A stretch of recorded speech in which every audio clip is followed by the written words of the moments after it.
say, the world expert on GMO, the author of Seeds of Deception. So we want to first thank you very much for the work that you have done, because you have provided a wealth of understanding in an area that is still filled with a lot of unknowns. You have provided a missing link to the people, and I really want to thank you for that, because without you, I wouldn't have the understanding of this issue at all. So thank you very much, first of all. I'd like You're welcome. Now we're going to talk a little bit about the corn in the United States. Can you tell us exactly what is BT corn, and what are the hazards of this? And thirdly, are we all eating BT corn? Great question. BT stands for a bacterium called Bacillus thuringiensis. It comes from the soil bacteria that kills, it has a toxin that it produces that can kill certain insects. It breaks open their stomach as part of the killing process. Now, if you gathered up, and they do, the bacteria from the soil and the spores and put it in a spray form, you can spray it on your garden or in farm fields and kill certain types of insects, and then it washes off or biodegrades, and it's completely gone probably within a couple of weeks. Now, what the genetic engineers have done is they've isolated the gene from the Bacillus thuringiensis bacterium, and they then make millions of copies of it and put it into a gene gun and shoot that gun into a plate of millions of corn cells, and then clone those cells into genetically modified crops. And so now every one of the cells of every one of those genetically modified corn plants has a little spray bottle which produces the BT toxin. Now, the BT toxin produced in the corn is thousands of times more concentrated than that used in the spray form. It's also designed to be more toxic and has properties of a known allergen, and it doesn't wash off and it doesn't biodegrade.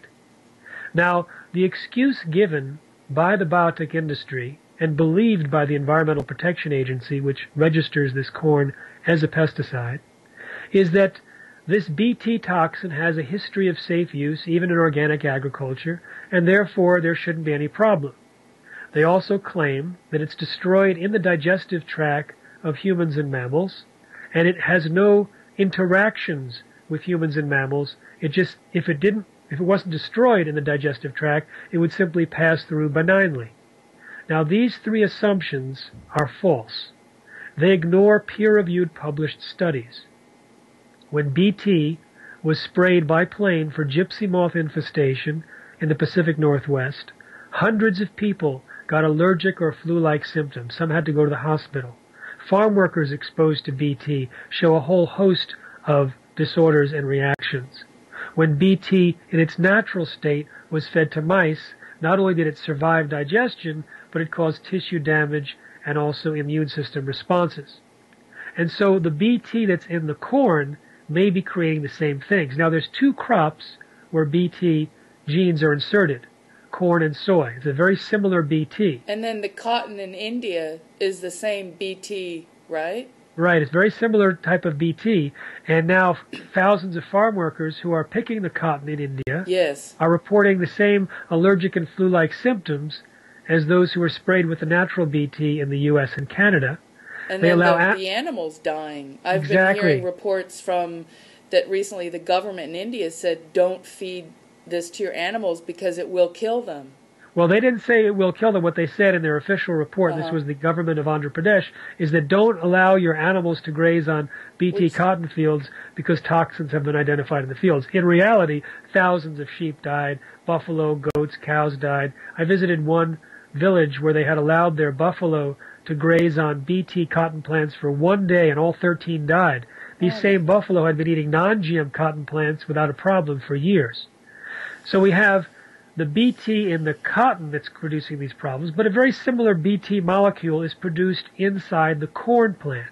Now, when they fed BT corn to mice, the mice had an immune system response. When they fed corn that was BT corn to rats, this was Monsanto's own study, although the Monsanto scientists said there was no problem, when independent scientists were able to get the actual raw data and reevaluate it properly, they found signs of toxicity as well as immune system responses. Now, this Bt is not only in field corn that's fed to animals and also used to produce like corn derivatives like corn syrup and dextrose, etc., but there's also Bt used in sweet corn.